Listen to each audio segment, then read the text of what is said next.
Hi one, hope you're doing well from wherever you're watching this channel, depending on your time zone. Now, CS JB MUTURI released a statement as far as the issue of abduction is concerned. Abduction has been normalized under William Ruto, and that's the biggest problem we are facing as a country. But then, when JB MUTURI released a statement, the Directorate of Criminal Investigation, DCI, invited him to write a statement. In that invitation,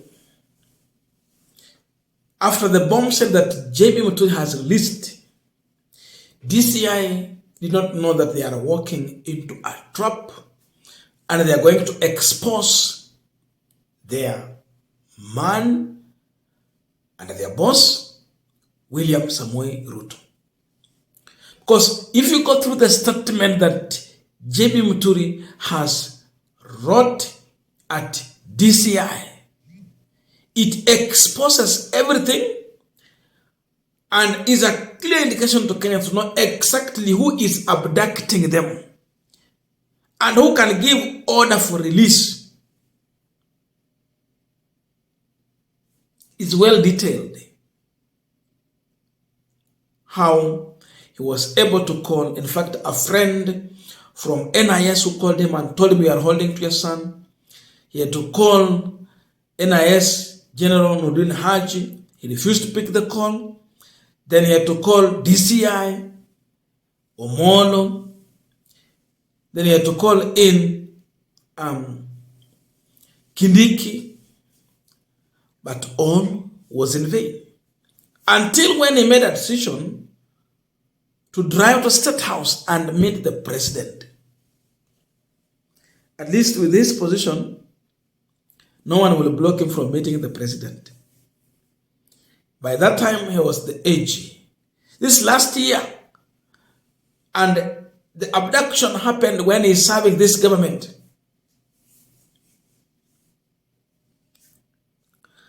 So he talked about the WhatsApp message that he had sent the president responded, then the call. Then the son released who made a call. This reveals the story we've been told about a squad that has been formed, domiciled at Cooperative Building in Nairobi. And those in charge of operation and whom they respond to, the commander of that squad. Now it is clear. If Kindiki can make a call, he never get a proper answer. And it's CS for Interior. DCI, Mohammed Amin, can't help. Raymond Omolo, PS for Interior, he cannot help. But only one call from the president rescued the son. And who is the commander of this team? We were told, according to allegation, that the team is only answerable to the president. So let's leave the son to JB MUTURI, and I want us to go through the statement blow by blow to understand really how JB MUTURI has been able to expose this government. He has literally exposed NIS and the president. The lead is completely open, and you will learn that NIS is the one that was holding to Leslie, and because of the president's call, that is how he was released in 1 hour. So imagine this is what hatuna connection anywhere. At least JB was the AG. He had an audience with the president. He can easily seek audience with the president. What about common mwananchi? That's a big problem. Sasa ni wangapi ambao they cannot get audience ambao wamenaswa. So the invitation by DCI to JB MUTURI at their headquarters has backfired completely. The government is naked and the truth is out. Before we look into that, just a quick request for those who are watching this channel and you have not yet subscribed, please consider subscribing. To our returning subscribers, I must say thank you so much.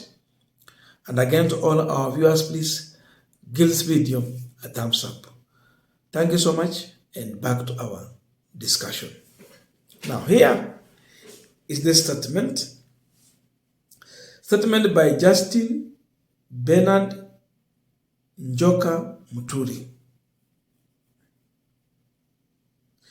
I am the current Cabinet Secretary for Public Service. On the 22nd of January 2024, at 21:29, I was meeting some friends in Gigiri when I received a call from Wairimu, the wife of my son, Leslie MUTURI. She told me that she had been informed by Honorable Mark Mwenje that Leslie had been abducted a few minutes ago by armed hooded gangsters. She said they had just passed the roundabout on Dennis Pretty Road and turned onto Olengurun Avenue when the incident occurred. She stated that Leslie had been with the Honorable Mark Mwenje and Maragu Imwanyara at Al-Fajir having drinks, and they decided to go to a birthday party in Lavington. It was during this process that Leslie was waylaid and kidnapped. The kidnappers forced him into a vehicle and drove off, and she was unable to reach him on his phone. I tried calling Leslie's phone, but it was switched off. At that time, I was with my friend Paul Mudoka. After discussing the matter with him, I called the Inspector General of Police, Japhet Kome, explained the situation, and he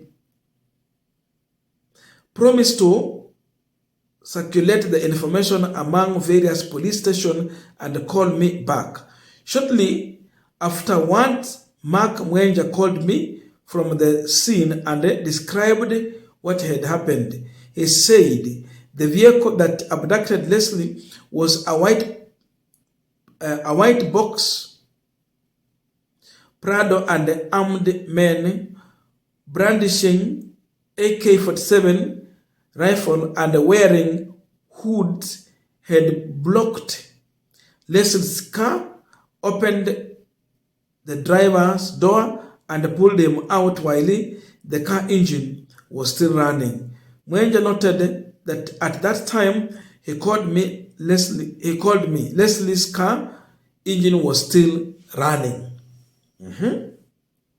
I then called Raymond Omolo, the PS for Interior, and informed the abduction. He answered me that he would take action. I also attempted to reach the Directorate Criminal Investigation, DCI, Mr. Mohammed Amin, but his phone went unanswered. I tried calling the National Intelligence Service, NIS Director General Nudin Haji, but he did not answer either. After about an hour, I called the IG again. He informed me that he had alerted all persons on all RUTO'S, suspecting it might have been a robbery. However, I told him that based on the information provided by Mwenje, the abductors appeared to be security personnel rather than robbers. He screamed unconvinced, stating that there was no planned police operation that night. Unaona sasa? Kwa hivyo nani wenye walikuwa wanapanga haya maneno? We continue. Several friends joined me at the scene and continued making calls to various officers and individuals who might help in locating my son. I called Raymond Omolo second time and confirmed that he had contacted several agencies to assist in finding Leslie. However, he was still inclined to believe it was a carjacking. We learned that police from Kilimani had gone to Citizen TV to obtain CCTV footage, but the station was initially reluctant to release it. Honorable Ndungu Gejenji, who had joined us, called Wachira Waruru, the CEO of Citizen TV, explained the situation and requested any information that might help identify the vehicle. Waruru later sent us footage showing the event leading to the abduction. The footage showed Leslie driving out, followed by Mwenje. The footage also captured the box Prado and another vehicle resembling a Probox following Leslie and Mwenje prior to the abduction. Around 3 a.m., I decided to send a WhatsApp, now listen to the bombshell, to the president, informing him about my son's abduction. Around this time, someone gave me the contact number of Said Kiprotich Mohammed, the director of Anti-Terror Protection Unity, ATPU, as we had identified the Probox in the CCTV footage and learned that such vehicles were often used by ATPU. I called Mohammed, but he did not answer or respond to my text message. Now you see the people who normally use this vehicle, ATPU. Around 3 a.m., I decided to send a WhatsApp message to the president, informing him about my son's abduction. Around this time, sorry, I'm repeating. Since I could not reach Amin, I obtained the contact of his deputy James Onyango and called him. He said he would look into the matter, but was unaware of any police operation that night.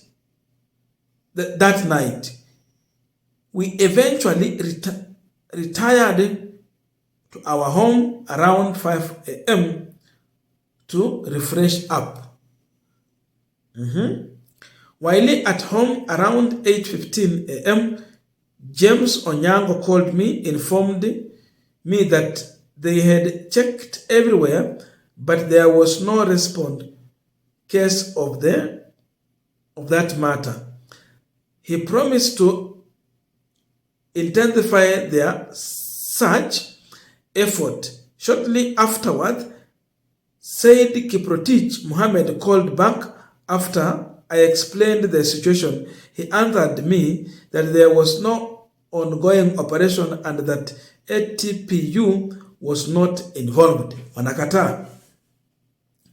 Given the anxiety at home, where many relatives and friends had gathered, I informed them of the previous night effort and left to continue the search.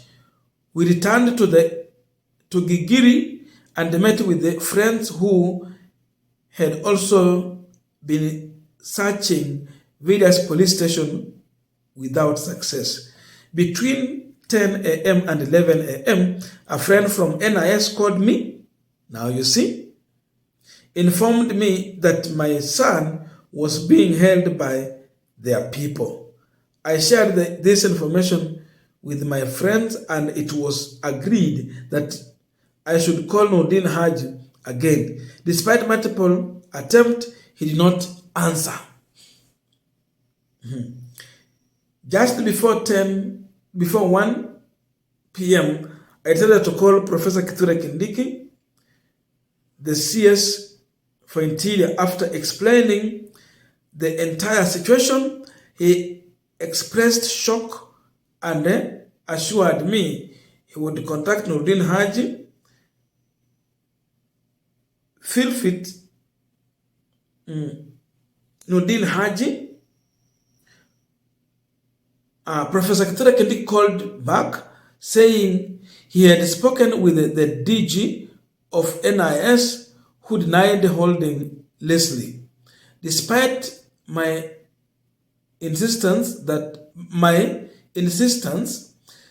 I had confident information from the NIS officer, Professor Kindiki maintained that the DG could not be lying. Unaona? We continued our inquiry and I checked my phone to see if the president had read my message. He had not. Shortly afterward, we saw the president helicopter heading toward the State House. Knowingly the president had been attending a church service in Nyandarua, I decided to drive to State House to see him in person. Kama ni wewe utaingia State House na njia gani? At least JB Muturi can do that. Upon arriving, I found the president had just finished lunch with a group of MPs including Mwangi Kiunjuri and Honorable John Kawanjiku. Now, ukisikia Mwangi Kiunjuri, remember also Mwangi Kiunjuri's son was abducted. Wako huko kwa lunch. I waited until they finished their discussion when Mwangi Kiunjuri concluded his conversation with the president. I approached after greeting. I informed the president about my message and he explained that his phone had crashed due to the overload of messages. I then narrated the ordeal, including my interpretations with the various senior government officials who had been unable to help. I expressed my belief that NIS was holding my son. Now listen to this. The president joked asking why anyone would want to arrest a young person over the Gen Z demonstration. He even mentioned that Kiunjuri's son and the son of other officials had been involved in a similar demonstration. He then called his technician to check the status of his phone since it was still not functioning properly.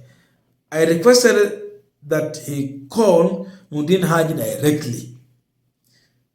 Standing outside to the pavilion, I heard the president asking Nurdin Haji if he was holding my son.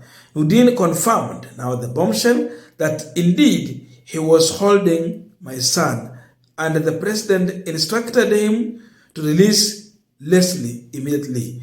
Nurdin responded that Leslie would be released within an hour.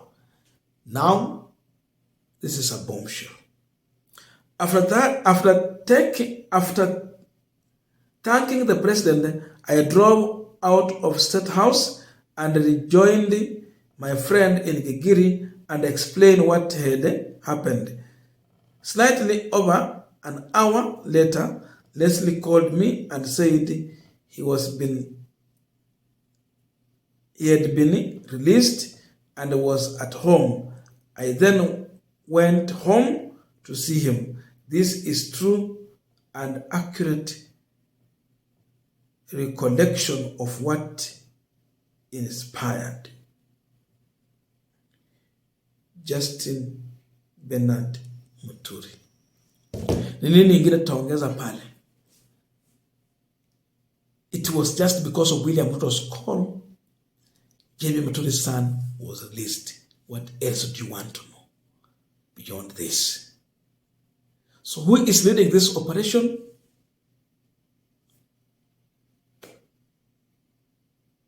Without President's call, Leslie would have not been released. Now connect the current situation with the issue of a special squad domiciled at the cooperative building headquarters, according to allegation.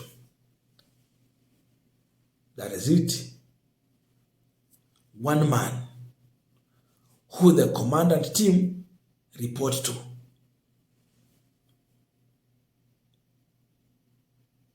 Despite Nordin Haji rejecting that and the deputy, still he told the president the truth.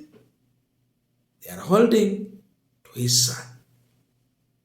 So Ruto's call is the one that saved JB Muturi's son, who is abducting Kenyans. It is this government, according to the statement from JB Muturi. This government is answerable. Sisi watu sasa tutafuta William Ruto apige simu ndio watu wenye wamekuwa abducted waachiliwe.